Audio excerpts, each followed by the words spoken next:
Hello everybody, welcome back to Drive and Strive. Today, I'm working on a vehicle that you guys have not seen before, other than maybe in the background of a couple vehicles. We're working on my 1998 Chevy Blazer. This thing has quite a bit of problems, and unfortunately I'm not able to work on it as often as I need to. But the last several months it's needed to get a master cylinder replaced on it, and the brakes need to be bled, so that's what we're going to do today.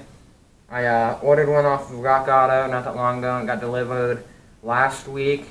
I'm finally getting around to putting it on. We just had to push it in the garage here because it wasn't starting, so I'm going to have to look into that in another video. But for now, we're going to start pulling this old master cylinder off, and then we'll put the new one on, and I'll show you some stuff that you got to do as I get to it. So here we go. Alright everybody, here we go, we're getting ready to get started. I'm just going to go ahead and apologize for any vehicle noise that you might hear in the background, due to the fact that we live close to a relatively busy road, and especially since right now it's about the time everyone's getting off of work. So they're all heading home on that road. Anyway, so we're going to go ahead and get started. I got the two main wrenches I'm going to need currently. I'm going to need one to take off the two brake lines that are right here. There's one right there and there's one right there. And then there's going to be two larger bolts on each side here. I'll see if I can show you that here real quick.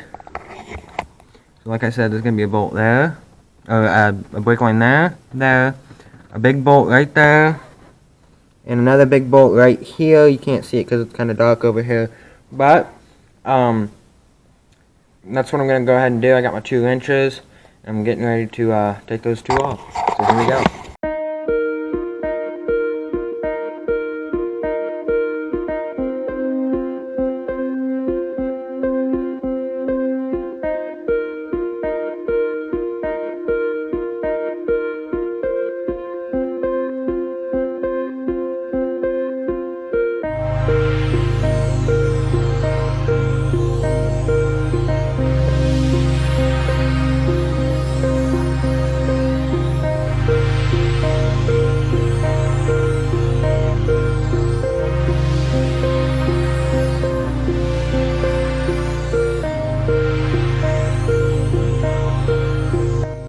Alright, so now we're going to go on to what's called the bench bleeding part of this. Or what's called bench bleeding. You can get a nut driver like this. Alright, that fits in that little divot. It's in the master cylinder there relatively nicely. This is just the easy way to do it. There are special tools to do it. It takes a lot of muscle, but it's a lot cheaper than buying the tool. So after that, you're going to keep the little nylon plugs in your master cylinder. You're going to put new brake fluid in it. You're going to fill it up to the full mark. Alright. Or at least halfway to the full mark. And then I'm just going to go ahead and fill it all the way up because I'm going to need to fill it anyway. And what you're going to do is you're going to put the nut driver there. You're going to put the handle end of the nut driver on the wall. Alright. You're going to put the master cylinder over top of it. So if my hand was the wall, you're gonna put your other hand on that end of the master cylinder, and you're just gonna push it in a couple times till fluid starts dripping out of these little caps here, or until you know fluid's gotten in there and filled the little chamber in here. So I'm gonna go ahead and do that. I'm going to see if you guys can see it while I do it or not, because currently I don't have I have my tripod set up somewhere else, and it's like in the perfect position. I don't have to remove it. Alright guys, here we go. I got my master cylinder filled up. Alright, so like I said, like that.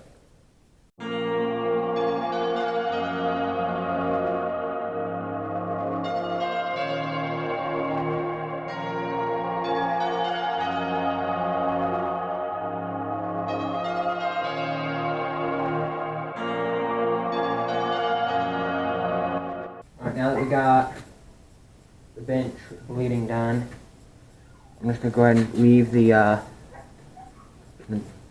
nylon plugs on it for now. I'll take them off in a moment. But you're going to take it, you're going to slide it back onto the threads here. You're going to take your 2 nuts and just going to thread them onto the studs. Thread them on the vacuum booster.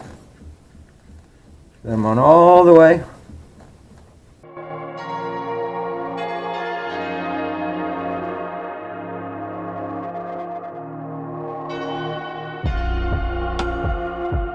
And you're going to take your wrench, you're going to tighten them down.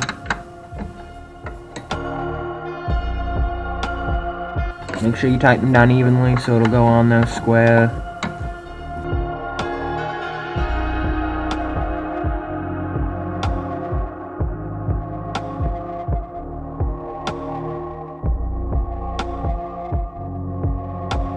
Alright, now we're going to take these nylon plugs out, put the brake lines on.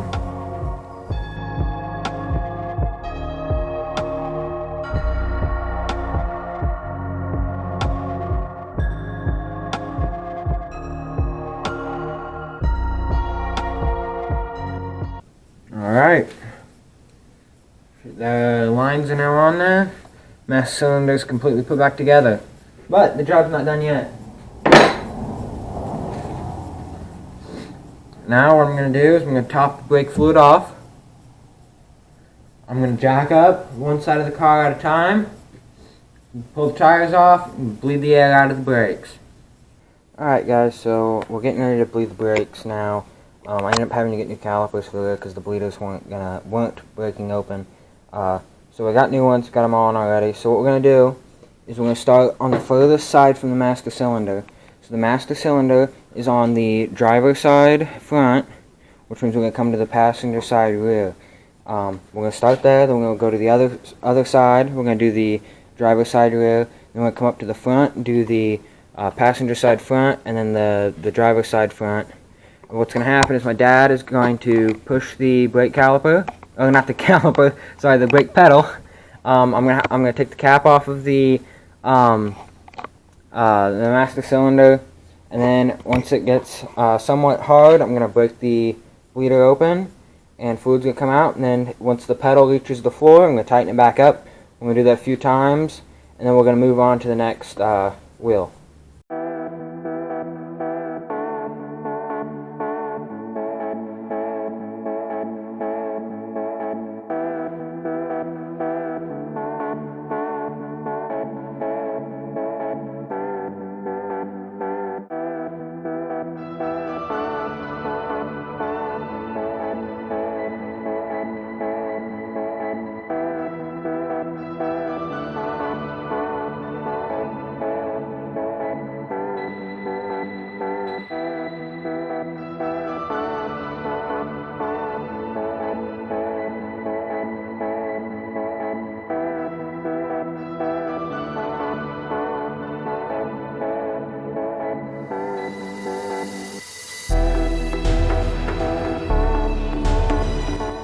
Well, there you guys go. That's how you guys would change a master cylinder on pretty much any vehicle. For us, we did it on this '98 Chevy Blazer. It was relatively straightforward.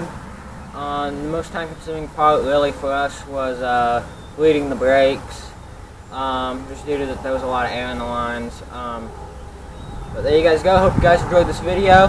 I'll see you guys next time here on Drive and Strive.